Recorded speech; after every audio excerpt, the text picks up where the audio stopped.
Assalamualaikum 81-84, kita berjumpa lagi pada sesi pembelajaran Bahasa Indonesia pertemuan yang ke-10. Pada pertemuan ini kita masih membahas tentang teks eksposisi. Sebelum kita melanjutkan kegiatan pembelajaran kita awali dengan mengucap Bismillahirrahmanirrahim. Kali ini kita akan membahas KD 4.5, yaitu menyimpulkan isi teks eksposisi berupa artikel ilmiah populer dari koran atau majalah yang didengar dan atau yang dibaca. Tujuan pembelajarannya adalah setelah mengikuti kegiatan pembelajaran ini diharapkan dapat menemukan gagasan utama dalam paragraf teks eksposisi. Yang kedua, dapat menyimpulkan isi teks eksposisi yang didengar atau yang dibaca.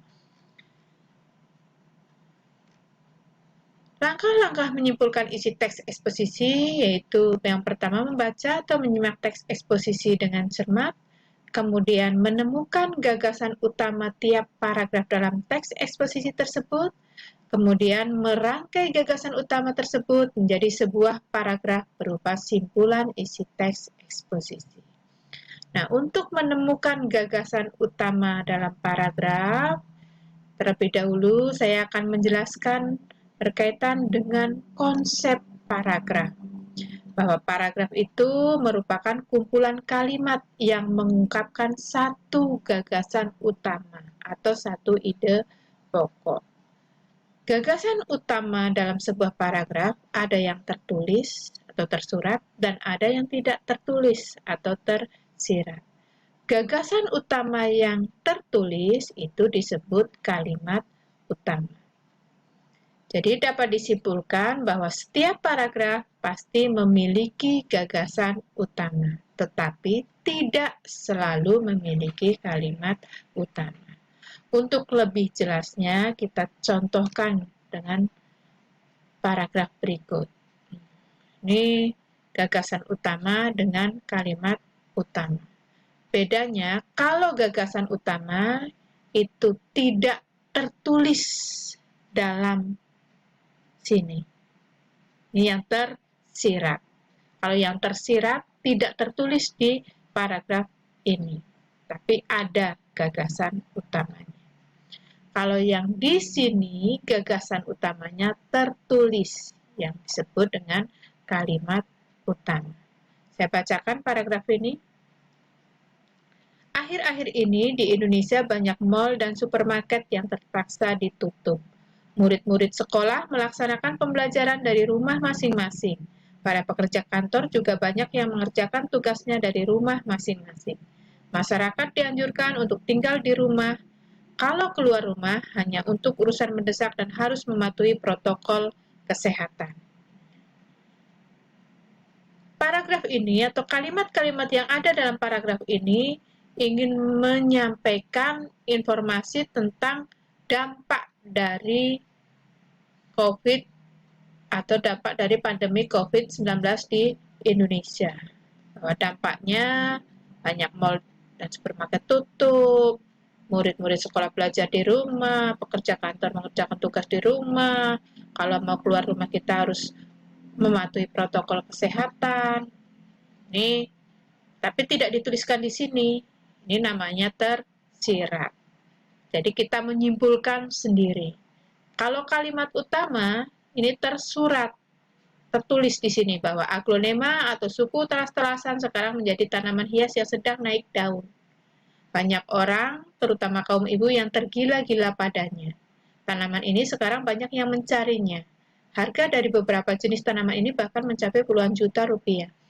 Kalimat berikutnya ini menjelaskan tentang aglonema yang naik daun. Jadi, sejalan dengan yang jelaskan tadi bahwa setiap paragraf, baik paragraf ini, dua-duanya memiliki gagasan utama. Tetapi tidak semua paragraf memiliki kalimat utama. Ini ada gagasan utamanya adalah ini, aglonema suku talasal sedang naik daun. Ini gagasan utamanya dampak dari pandemi COVID-19. Ini tertulis, ini tidak tertulis. Maka yang ini kita sebut kalimat utama, yang ini kita menemukannya namanya gagasan utama.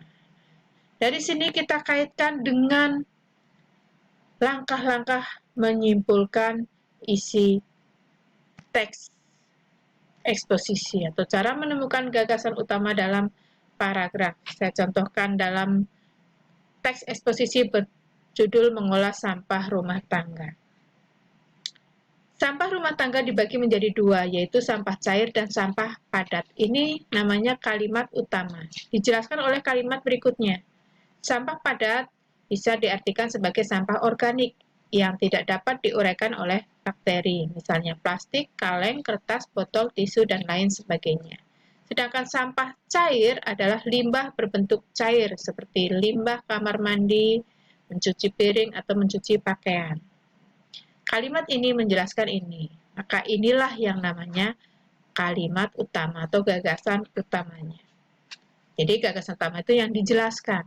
Selanjutnya di paragraf yang kedua, sebenarnya sampah bisa dikelola, namun sayangnya masih banyak yang tidak mengetahui cara pengelolaan sampah rumah tangga tersebut. Akibatnya, sampah hanya dibuang percuma dan tidak menghasilkan manfaat apapun, bahkan menjadi limbah yang berbahaya. Oleh karena itu, sudah sepatutnya menanamkan pengetahuan mengenai pengelolaan sampah rumah tangga kepada setiap anggota keluarga. Yang ini kalimat terakhir ini merupakan alasan atau alasan perlunya diberikan pengetahuan berkaitan dengan pengelolaan sampah rumah tangga. Jadi inilah yang namanya gagasan utamanya yang muncul dalam bentuk kalimat utama. Untuk lebih jelaskan, contoh satu lagi di sini. Masih lanjutan dari teks berjudul mengelola sampah rumah tangga.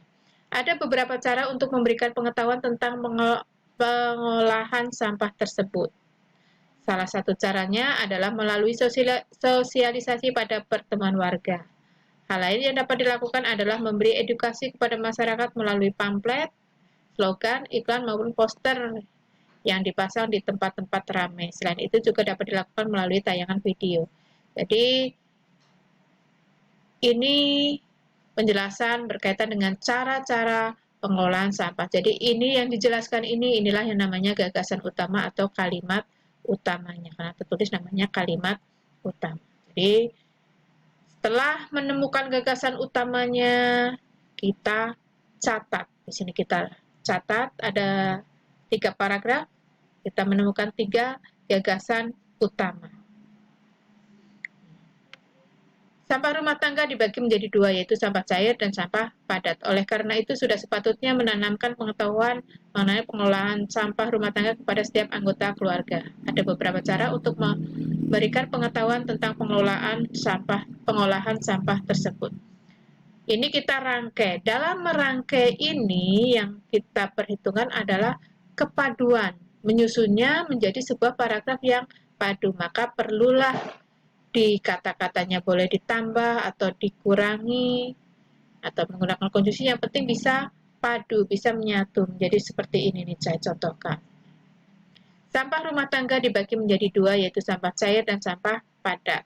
Penanaman pengetahuan mengenai pengelolaan sampah rumah tangga perlu diberikan kepada setiap anggota keluarga. Ada beberapa cara untuk memberikan pengetahuan tentang pengelolaan sampah tersebut. Jadi di kalimat yang kedua ini ada perombakan sedikit. Kita rombak supaya bisa padu, bisa nyambung dengan kalimat yang lainnya. Jadi inilah yang namanya paragraf simpulan dari isi teks eksposisi. Untuk menguji pemahaman kalian berkaitan dengan KD 4.5 ini, maka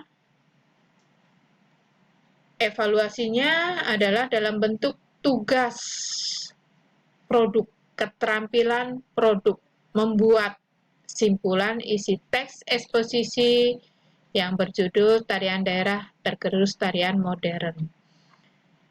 Kalian buat simpulan dari isi teks eksposisi tersebut kamu tuliskan, kemudian kamu kirimkan hasilnya melalui WA Japri. Jadi inilah pembelajaran kita hari ini. Kita akhiri dengan mengucap alhamdulillahirabbil alamin dan wassalamualaikum warahmatullahi wabarakatuh.